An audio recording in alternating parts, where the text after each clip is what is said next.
This is some place I don't usually film. I'm sitting in my house watching TV with Tipsy. We had a long day. We looked at two different jobs of timber today, both in the Springfield area, one actually in the Springfield city limits. Then we went to West Plains, Missouri, down to Ozark Machinery and picked up a set of chains that was long overdue. We should have had them weeks ago, but it's just how it goes sometimes. So we took the time today to go down there and pick up a set. So we've got chains now. So when it comes time to put those chains on, we'll definitely do a video of it, because I'm sure it'll be a cluster of sorts, because, well, we've never ran chains. So anyway, today's video, you're going to see some stuff from 2 days ago. Dragging logs up there at the job at Blue Springs. You're going to see a little bit of looking at timber today. I looked at one really big tree, like uncommonly big walnut tree. Then you'll see a little bit of what's going on down at Ozark Machinery. And yeah, I think that's it. And me rambling on right here. I am wearing a new Logger Threads Tri-Blend long sleeve. And these are honestly like the most badass shirt I think I've ever worn. It's like it's a pretty good fitting shirt. I've been in this all day. It's got a good comfortable fit and feel. Everybody that pre-ordered, those pre-orders got shipped out yesterday morning. So I would expect to see some orders tomorrow, some Saturday, and maybe a select few Monday. But everybody should get their pre-orders that they ordered, the hoodies and long sleeves. You should all get those before Christmas. So thank you very much to everybody that ordered them. The hoodies, I wore my hoodie yesterday. I was extremely happy with my hoodie as well. But I'm really liking these long sleeve Tri-Blends a little better, honestly. I really like this. Anyway, guys, thanks a lot. Be sure to like, comment, subscribe to the page. Tomorrow we'll be loading trucks at Blue Springs. I've got to get up early and up there just to load trucks and clean the deck up. Then we'll have a busy weekend ahead of us doing stuff probably back down here at home. Maybe up there depending on what the weather does. We'll see. Guys, thanks a lot. We'll see you later. First things first, this morning we're finishing up this crossing. This is a pretty deep, just a kind of a draw ditch. There's no water in it. It was deep last night before we left.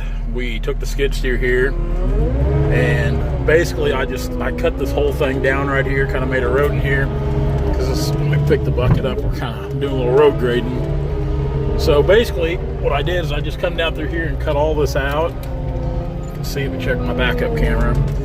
And I took some big chunks of rock and concrete and put in the bottom of that for stability, just to kind of help it kind of hold up to the pressure and the weight that we're going to go across it with. So it was just such a flex that the skidder itself, it had been hard just to try to climb down and across. So that's one thing good about these skid steers, because we have a lot of jobs where we've got to make crossings or entrances, do deck work, just clean up of all sorts. And this is where these skid steers really shine for us as well. Like I said, I put a bunch of big chunks right in here, kind of pick my bucket up a little bit. And we'll go up here now. We'll probably have to back up that, and then we'll try to cut that down a little bit to where the approach isn't so bad for the skidder coming down. So we've got a lot of timber to cut over here on this side. So we'll turn around and try to get backed up this thing. And normally when we're on a job and have to build a crossing like this, usually the landowner can enjoy it for years to come, because we really try to build them to last. Something like this, I mean, I have no doubt that it's going to be here for quite a while. Well, until they bring in the heavy equipment and start to develop this anyway, because like I've said in previous videos, this whole tract of timber here is going to be cleared off and made into developments for another subdivision. So for now, we'll get it to where we can cross here and extract our timber quickly. And what I've done here is I've kind of widened this turnout, because we've got a hackberry right here. We got to come around. Got a good tree right there to cut. And I've went up there with the skid steer a little bit, trying to open the road up, just even on past there. I haven't got into the dirt like I have here, because I've tried to skim a little bit off the top right in this area here, just for kind of borrowed dirt, more or less. You can see where I've went down a couple inches here, but just trying to float the bucket when I dig. That way it's kind of even. We don't want to dig into the ground and make it wavy. Now it's still fairly steep, the approach here, but it's a lot better than it was, and it won't put the skidder in such a bind when it goes down through here with the drag. It'll get a more even approach when it's going in the crossing and back up the other side, or vice versa.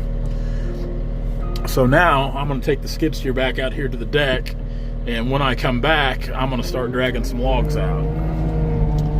So we'll ease on down the crossing here. I like to try to sit over to a different set of tracks each time. Take the bucket and kind of even that out a little bit. There needs to be a little dirt right here on this side, so we'll dump that excess right there. It's not a lot. And then you can see we've tracked in pretty good over here. We'll track in a little bit here in the bottom, just to make sure this is good and packed down. Like I said, we took all that big riffraff and rocks and put down here in the bottom of this, just so it kind of gives a little more stability. We've got a nice, even, smooth approach on the way out, because I did the same method on the other side what I did here. I just kind of easily cut my slope down, just kind of float the bucket to try to take an inch or so off each time. That way we didn't take too much at once and gouge the dirt, make waves. So we'll get out here and shut this thing off and hop on the skidder. I think this here's the biggest tree on the job. You see the treetops pretty towering. I'm just kind of standing. I was wanting to get up there closer, but Kenny started cutting that before I got up here, and I don't want to get up there too close while he's cutting it because I don't know where it's going. So we'll just stand back out of the way. We'll get to take a look at it here in a minute anyway. Pretty good trees. What a jungle though. Just hedge, thorny locust, hackberry, just a jungle. Not complaining, but it does make it a little rougher dragging sometimes. Like I said, the good thing about all these high dollar trees, if there's a crotch or a limb on them that looks problematic, you can fall them back into these hedge. And these hedge are just like a big pillow. They just kind of cushion them so you don't have to worry about busting the tree. I think he's pretty close to letting it go. I can't tell here.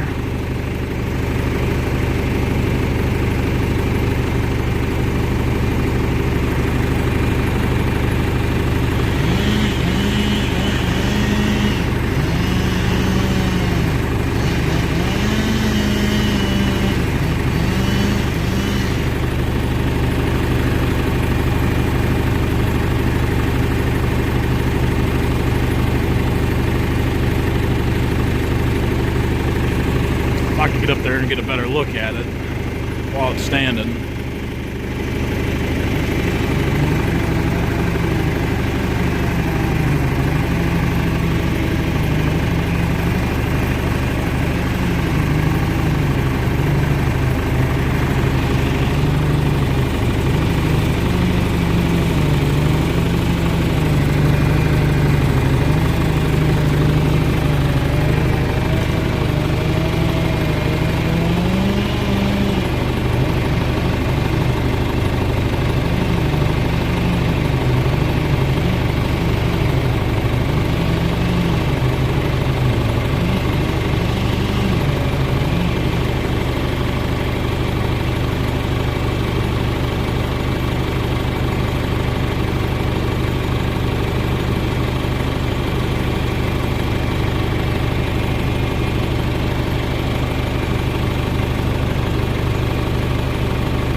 Looking it over.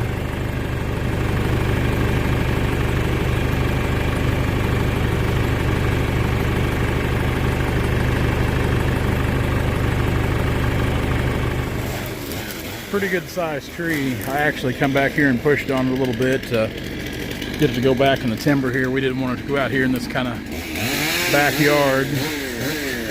Yeah, that's a heck of a tree there. Heck of a tree. It's tall is what's so good about it. I mean, it's got some size and it's tall.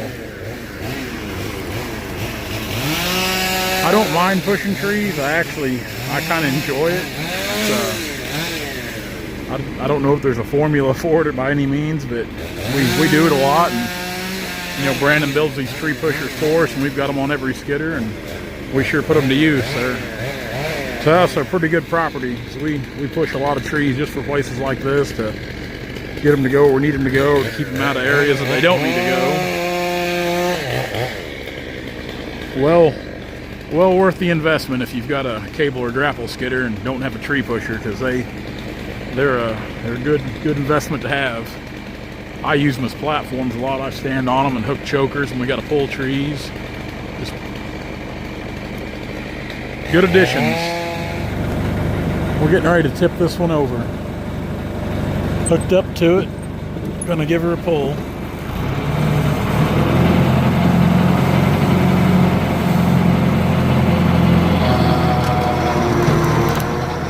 Here she comes.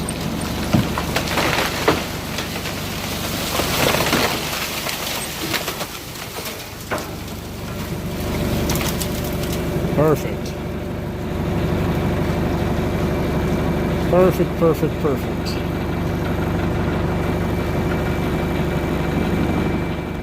This urban work seems to be the trend here the last few weeks. We're right here in the middle of Springfield. Well, south side, middle of Springfield. That is about the biggest walnut tree I've seen in a long time. Ain't gonna be no good though. Look at that squirrel hole in it. I bet it's 44 inches right there. It'll have some lumber in it, but even up top there, she's got a bad spot, an old lightning scar. There'll be some lumber in it, but it'll be bad. Sure enough, she will be. There's several trees on this little piece of ground here. I got the call about this yesterday. Fairly large construction company here in Springfield is acquiring this land and going to do a new development, and they contacted us about coming in here and logging it off as they clear it, which I enjoy work like that. And there's several walnut here. It's just 14 acres, and there's some stumps here that aren't too old. There have been some trees cut out of here, I'm guessing 5 to 7 years ago, maybe, if that.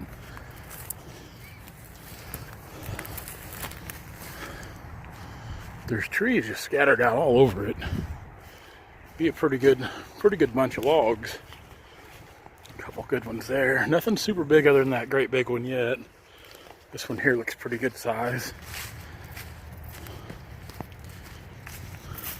Old field trees.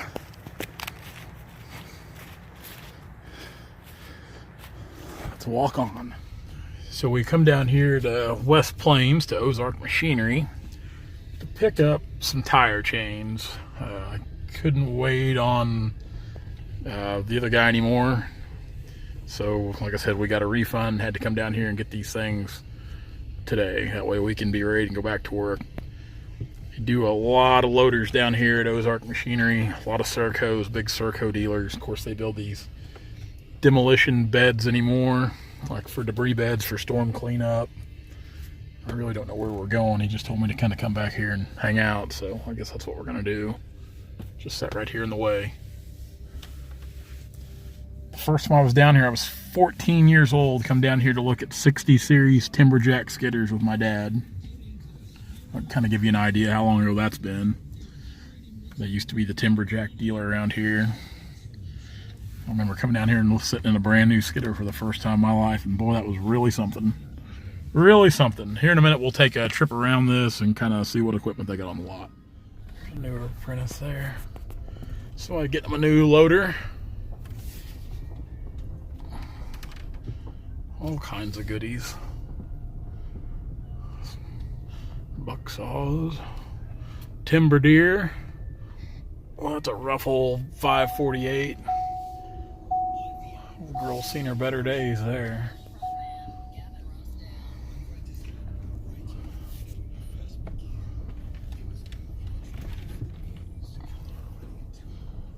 Some Tiger Cats here.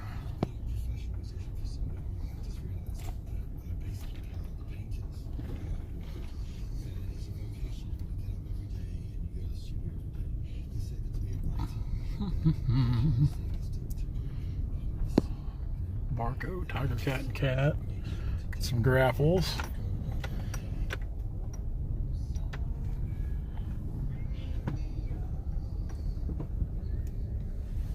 And away we go.